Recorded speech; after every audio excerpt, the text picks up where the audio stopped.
Begini, saya mau minta kepada pemerintah, kepada Bapak Presiden, kepada Bapak Panglima TNI, saya mau tantang ini. Ini kapan ada operasi besar-besaran di Papua untuk menuntaskan ini organisasi-organisasi yang tiap kali melakukan kejahatan di Papua, TNPB, OPM, KKB, itu semua kapan mereka di operasi tuntas ini biar aman itu Papua. Karena mereka ini hanya bikin onar di beberapa daerah di Papua, tapi informasi itu kadang-kadang Papua artinya berarti setiap daerah di Papua itu ada orang-orang ini, padahal tidak. Mereka ini cuma hanya segelintir sekelompok orang-orang yang selalu bikin onar dengan pelanggaran HAM besar-besaran yang mereka sudah lakukan. Kenapa pemerintah masih takut? Saya mau tantang ini, pemerintah kapan ada melakukan operasi besar-besaran untuk menuntaskan ini kelompok-kelompok kriminal bersenjata di Papua ini, OPM segala macam ini. Pemerintah takut dengan masalah HAM kah? Pemerintah takut dengan PBB? Kan sudah banyak bukti pemerintah kantongi untuk menjadikan nota pembelaan di PBB tentang masalah HAM. Ngapain pemerintah masih takut? Bantai semua itu, biar Papua itu aman damai. Bupati Lanijaya sudah minta kepada mereka bahwa mendingan mereka itu keluar menyerahkan diri kepada pemerintah. Pemerintah daerah akan memberikan mereka pekerjaan supaya mereka itu hidup selayaknya itu seperti masyarakat lain. Tiap hari itu hanya pikir bekerja untuk menghidupkan keluarga, daripada tinggal di hutan sana, makan makanan pencuri semua di sana. Ini orang-orang seperti begini tidak ada di kampung saya. Kalau ada di kampung saya, kami masyarakat sudah perang dengan mereka. Tidak usah pakai alat tajam, kasih makanan saja, terus taruh racun di makanan supaya mati. Bikin kejahatan saja. Halo Indonesia, saya Kristianto Yin Oni, salam NKRI. Video kali ini saya ingin menanggapi komentar dari seorang kakak. Ya, ada seorang kakak berkomentar di video saya, katanya rakyat Papua yang tidak mendukung perjuangan kemerdekaan Papua itu adalah pengkhianat Papua. Begini ya kakak ya, saya rasa justru kakak itulah pengkhianat Papua yang tidak punya rasa belas kasihan terhadap masyarakat sipil Papua, yang hanya mementingkan diri sendiri, yang hanya mementingkan emosi pribadi. Ya, coba saya ajak kakak untuk berpikir sederhana pakai logika. Sekali lagi pakai logika, ya, logika sederhana saja. Bahwa orang-orang besar OPM, ya, pembesar OPM itu tinggalnya di mana? Coba kakak jawab dulu. Pembesar OPM yang suka provokasi masyarakat Papua untuk memberontak terhadap NKRI, terhadap pemerintah Indonesia itu, mereka tinggal di mana? Mereka tinggal di Amerika, mereka tinggal di Belanda, mereka tinggal di Australia dan lain-lain. Iya kan?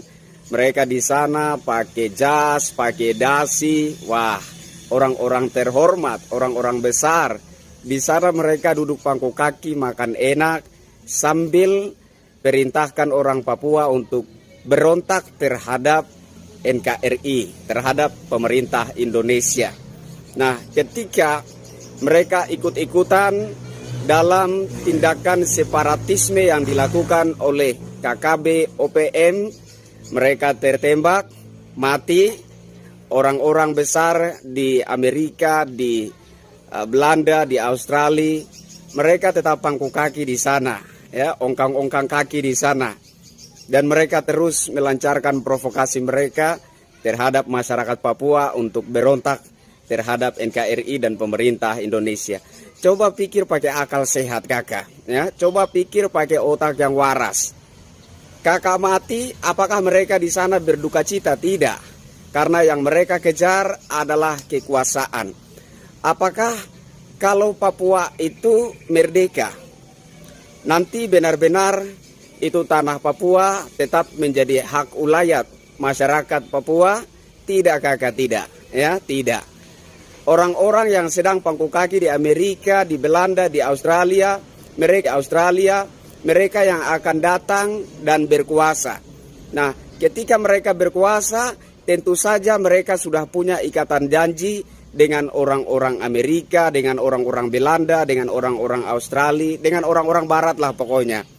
Nah, kemudian tambang-tambang emas, tembaga dan lain-lain di Papua itu akan menjadi ladang perebutan harta. Akan menjadi ladang perebutan harta bagi negara-negara yang menyokong pemberontakan Papua terhadap NKRI dan pemerintah Indonesia. Mereka yang akan menjadi kaya raya, mereka akan berkuasa. Dan kalau ada orang Papua berteriak-teriak menuntut haknya, apakah mereka akan selamat karena pertimbangan HAM dan lain sebagainya? Kemungkinan besar tidak. Siapa yang berontak, siapa yang berteriak-teriak bahwa tanah mereka dirampas, siapa yang berteriak-teriak bahwa emas tembaga mereka dirampas, kemungkinan besar akan dibunuh mati. Orang-orang Papua akan tetap menjadi rakyat jelata yang miskin, tetap menjadi rakyat jelata yang hanya merasa Papua tetapi tidak menikmati kekayaan alam Papua. Jadi kakak, sebaiknya kita bersyukur saja dengan pemerintahan sekarang yang sudah menaruh perhatian penuh untuk Papua, yang sudah berupaya merebut 51% saham PT Freeport, dan kemudian mayoritas sahamnya 10 atau 9% itu khusus untuk Papua saja. Dulu 9% itu untuk negara Indonesia, sekarang tidak. 51% untuk negara Indonesia dan 10% itu khusus hanya untuk Papua saja. Kurang baik apa pemerintahan Presiden Jokowi sekarang? Dan kemudian perhatian pemerintah juga dibuktikan dengan pembangunan yang masif di tanah Papua. Pembangunan jalan raya, pembangunan stadion olahraga, pembangunan lapangan terbang dan lain-lain. Kurang baik apa pemerintahan Jokowi kakak? Jadi kakak, kalau kakak berpikir bahwa kalau Papua merdeka maka kakak akan berkuasa atas hak ulayat, tanah, lahan, dan segala kekayaan alam yang ada di Papua, kakak salah berpikir.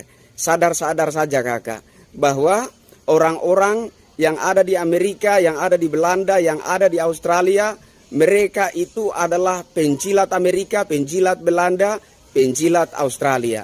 Dan kalau sampai Papua itu merdeka, mereka akan datang ke Papua dan berkuasa. Mereka itu adalah penjilat Amerika, penjilat Belanda, penjilat Australia. Dan kalau sampai Papua itu merdeka, mereka akan datang ke Papua dan berkuasa. Saudara-saudara, pace-mace, kakak adik semua yang ada di Papua tetap menjadi rakyat jelata yang miskin. Apakah nanti bisa masyarakat Papua itu berteriak-teriak kepada Presiden, Bapak Presiden tolong kami, sekolah kami rusak, tolong diperbaiki. Bapak Presiden, pemilik tanah tutup sekolah, palang sekolah. Tidak boleh sekolah kalau belum bayar ini lahan, belum bayar ini tanah. Dan kemudian nanti mereka yang jadi presiden, jadi penguasa di Papua itu akan menanggapi suara-suara dari rakyat jelata seperti itu. Tidak mungkin, tidak mungkin. Hanya Presiden Jokowi yang hati baik. Hanya Presiden Jokowi saja yang orang baik, yang mau mendengar teriakan jeritan masyarakat dan langsung menanggapi, langsung menjawab dan langsung memberikan solusi. Jadi kakak, sebaik-baiknya mari berpikir dewasa, mari berpikir yang rasional, gunakanlah logika yang sehat bahwa sebaik-baiknya Papua tetaplah menjadi satu kesatuan dalam wilayah kedaulatan NKRI. Papua Indonesia sampai langit terbelah sekalipun, Papua tetap menjadi bagian yang tidak terpisahkan dari negara kesatuan Republik Indonesia. Salam hormat dari saya kakak. Bravo Papua, Papua bangkit, Papua NKRI. Merdeka!